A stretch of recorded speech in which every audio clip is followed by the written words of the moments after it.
چھوڑ دو بکریوں کی صحبت، نہ رہو بکریوں کے ساتھ، شیروں کے ساتھ رہو، شیروں کے ساتھ رہو، شیر بن کر رہو۔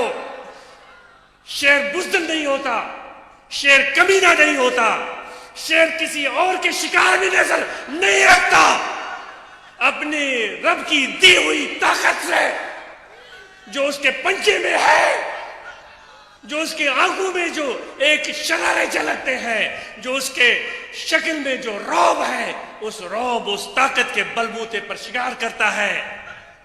اپنا بھی پیٹ بھرتا ہے، اپنا بھی پیٹ بھرتا ہے، اور کتنے گیدڑ بھی اس کے کیے ہوئے شکار سے پیٹ بھرتے ہیں۔ تم سب شیر بن کر دکھاؤ گے؟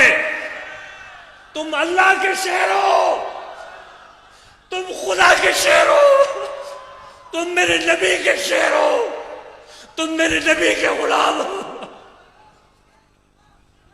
اپنی حقیقت کو جانو، اپنی حقیقت کو پہچانو۔ بھول گئے ہو، اگر کوئی گر جائے چلتے ہوئے راستے میں اور وہ اپنے چہرے کو گرد آلود بنا دے، اپنے لباس کو میلا بنا دے، تو اس کو کیا کرنا چاہیے؟ بتاؤ بتاؤ، اس کو کیا کرنا چاہیے؟ کیا وہ خاک میں پڑا رہے تاکہ لوگ اوپر اس کو لتاڑتے ہوئے گزر جائیں؟ کیا وہ اپنے چہرے کو گرد آلود ہی رہنے دے؟ اس کو کیا کرنا چاہیے؟ اپنی غلطی سے سبق سیکھنا چاہیے، اٹھ کر کھڑا ہونا چاہیے، اپنے چہرے کو صاف کرنا چاہیے۔ تیرا چہرہ کوئی عام چہرہ نہیں ہے، میرے نبی نے فرمایا۔ اے میرے دوستو، مزدور ہو، کسان ہو، تم جیسے بھی ہو، تم جیسے بھی ہو، کسی بھی قوم سے، کسی بھی قبیلے سے، کسی بھی علاقے سے تعلق ہے، میرے نبی نے فرمایا کہ تمہاری شکل کو اللہ نے اپنی شکل کی طرح بنایا، تمہاری صورت کو اللہ نے اپنی صورت کی طرح بنایا۔ میں قربان جاؤں اس صورت پر، ان انسانوں کی صورت پر۔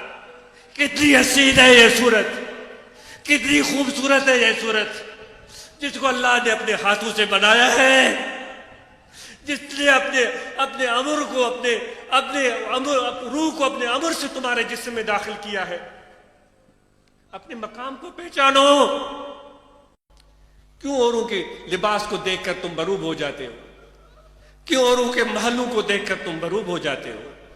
کیوں اوروں کے بڑے لمبے قافلوں کو دیکھ کر تم مغرور ہو جاتے ہو؟ یہ کچھ بھی نہیں ہے، یہ کچھ بھی نہیں ہے۔